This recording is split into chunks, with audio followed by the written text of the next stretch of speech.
ইরানের প্রতিশোধমূলক হামলায় অনেকটা নরকে পরিণত হয়েছে ইসরায়েলি রাজধানী তেল আবিব। মুহুর্মুহু ক্ষেপণাস্ত্রের গর্জনে কেঁপে উঠছে শহরের আকাশ বাতাস, আতঙ্কে বাংকারে আশ্রয় নিচ্ছেন ইসরায়েলিরা। ইরানের সর্বোচ্চ নেতা আয়াতুল্লাহ আলী খামেনিকে হত্যার পর তেহরান যে ভয়ঙ্কর প্রতিশোধের হুঙ্কার দিয়েছিল তার প্রথম ঝাপটাতেই কার্যত অচল হয়ে পড়ে ইসরায়েলের এই বাণিজ্যিক শহর।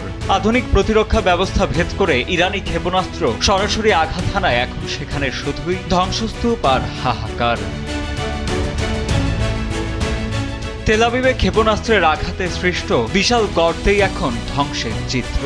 দুমড়ে মুচড়ে যাওয়া যানবাহন আর ক্ষতিগ্রস্ত ভবনগুলোর ধ্বংসস্তূপ সরাতে কাজ করছে ভারী ভারী বুলডোজার। ইরানের হামলায় ইসরায়েল জুড়ে অন্তত ৫ জন আহত হওয়ার খবর পাওয়া গেছে। তবে শুধু তেল আবিবই নয়, মধ্য ইসরায়েলের অর ইহুদা এলাকায় সিসিটিভি ফুটেজে ধরা পড়েছে ক্ষেপণাস্ত্র আঘাতের লোমহর্ষক দৃশ্য। ফুটেজে দেখা যায় একটি নির্মাণাধীন এলাকার উপর বৃষ্টির মতো আছড়ে পড়ছে ক্লাস্টার মিউনিশন বা গুচ্ছ বোমা। মুহূর্তেই পুরো এলাকা ধোঁয়ায় আচ্ছন্ন হয়ে ভয়াবহ এক রণক্ষেত্রে পরিণত হয়। গত ২৮ ফেব্রুয়ারি যুক্তরাষ্ট্র ও ইসরায়েলের যৌথ হামলায় ইরানের সর্বোচ্চ নেতা আয়াতুল্লাহ আলী খামেনি নিহতের পর থেকেই মধ্যপ্রাচ্য এখন এক মহাযুদ্ধের দ্বার প্রান্তে। ইরান ও ইসরায়েলের এই হামলা পাল্টা হামলার পর কূটনৈতিক আলোচনার পথ আপাতত পুরোপুরি রুদ্ধ। এই সংঘাত ঠিক কতদূর গড়ায় সেদিকেই এখন চোখ বিশ্ববাসীর।